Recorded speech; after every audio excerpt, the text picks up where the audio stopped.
Hi everyone, how are you doing? I just hope you're doing very fine and I hope you're having a great week. I just want to do something very, very important, And this topic I just want to deal with is something that's more like what the spiritual folks would call prophetic, but the scientific minds will call it a projection, okay? What am I talking about today? What do I want to talk about today? And what I want to discuss is going to come in equation form. It's going to come in equation form. What I'm going to discuss today is going to come in equation form, and it's this: is Bola Ahmed Tinubu the next Biya? Please take note of this particular post. Save it and store it for reference in future. Save it, store it for reference purpose in the future. So, is Bola Ahmed Tinubu the next Paul Biya? Let me start this way. So, who is Paul Biya? Paul Biya is the perennial, long-serving, and coincidentally the oldest president in the whole of the world, and is the president of Cameroon. So Paul Biya is about 92, 93 years. So you can see it up there. He's about 92, 93 years. And late last year, about 8 months ago, he won re-election to become the president of Cameroon for the 8th time. Okay, for the 8th time. You get what I mean? 1, 2, 3, 4, 5, 6, 7, 8. So he's won re-election for the 8th time. Okay, and it was late last year. You can see the date up there. You can see he won it. You can see the years he won his re-election up there. And that's Paul Biya.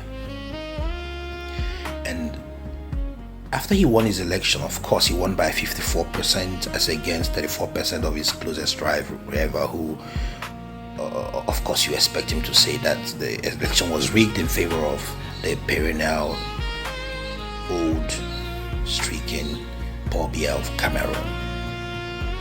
And but what happened? Something interesting is happening in Cameroon as we speak. Cameroon's constitution before now does not have provision for the vice president post. Okay, just like we have in Nigeria, we have Bola Ahmed Tinubu and we have Shetima right now. The government and the constitution of Cameroon, as it were as of last year and for some years now, have no provision for the vice president role. Okay, but something happened dramatically. Early this month, the Senate in Cameroon suddenly brought up the issue, brought up whatever a bill or an act, and approved the restatement of the vice presidential role in Cameroon. There were critics who said, why were they doing this? But it was leading up to something. And what was it leading up to?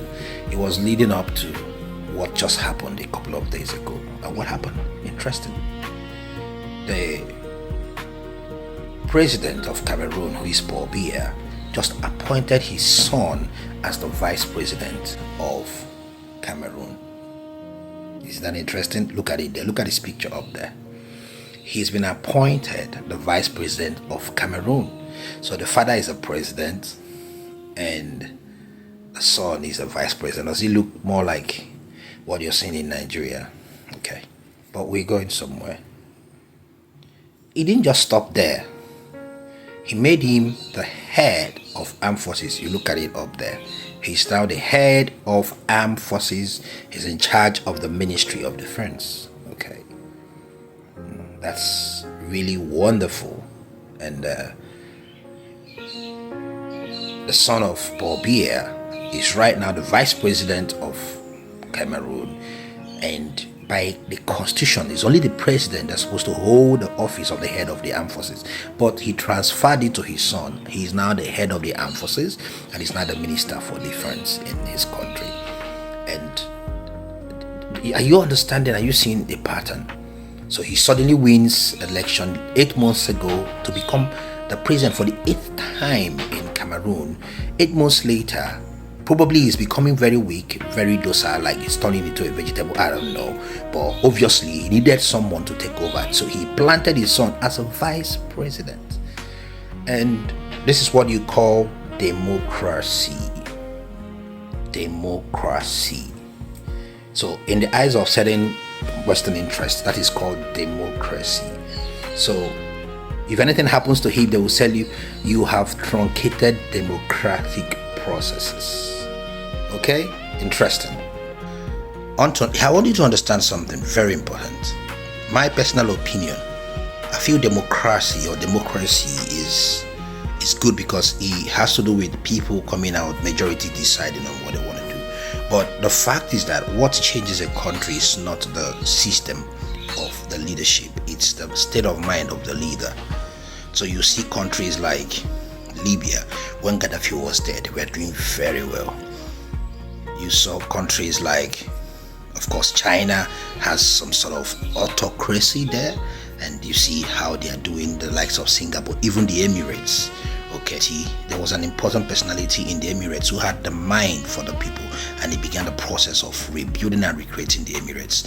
So history has shown us it is not the type of government that makes for renaissance or that makes for a revolution or improvement in the livelihood of the citizens and the state of the economy or the state of a country.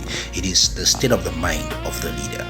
So, but you see, right now, what you're having in Cameroon is called democracy, and the man, because he has the National Assembly or whatever it's called over there in his wings, so he can decide what happens there, and it's called democracy. He can appoint whoever he wants to become the electoral board chairman, and that is called democracy. And that's what you see in Nigeria now. Democracy is only the reflection of what the people want. Anytime that reflection, that manifestation of people's will is truncated, is no longer democracy. And what you have in Nigeria is obviously not the democracy. For you to have a democracy, the will of the people supersedes. Okay, so you can see what's happening in Nigeria and the elections. But let's go back to Paul Biya. I'm going somewhere. So if something happens in Cameroon now, if a group of military personnel rise up and they decide to revolt, you will hear Western powers and African Union leaders will come and say, oh, you cannot interrupt and truncate democratic process. But right now you're hearing them, they are hearing what's happening in Cameroon, but they're not talking. They aren't talking. Okay, let me show you. In the past 2 years, okay, we've had series of coups, especially within the French-speaking African countries. But what was the reaction of the African Union? Look at it. Look at their reactions there. Can you see their reactions? They swiftly condemned those actions. But they are alive and seeing people destroy the lives of their people, truncate democracy, and no one is talking. Even their so-called France is not talking. But if anything happens now, you hear they are disrupting and truncating democratic processes. What you have in most African countries is not democracy. In Nigeria, it's not democracy. It is just the will of criminal politicians that align with several dodgy Western interests being forced down the throats of the African populace at their own detriment. Take note of what I want to say. If Tinubu, by any reason, but in any way, manages to win 2027 election, he's going to make most likely, I suspect, I feel strongly that he's going to make attempt as becoming the next Paul Biya.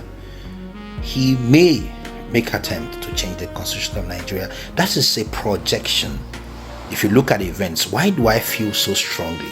There's never been any Nigerian president who's been affiliated to France like Tinubu. And what is France known for? France is known for perpetrating weak leaders over their people for years. Today, make whatever you want to make out of what I just said. Note that I asked the question, is Tinubu the next Paul Biya? Have a great day. Bye for now.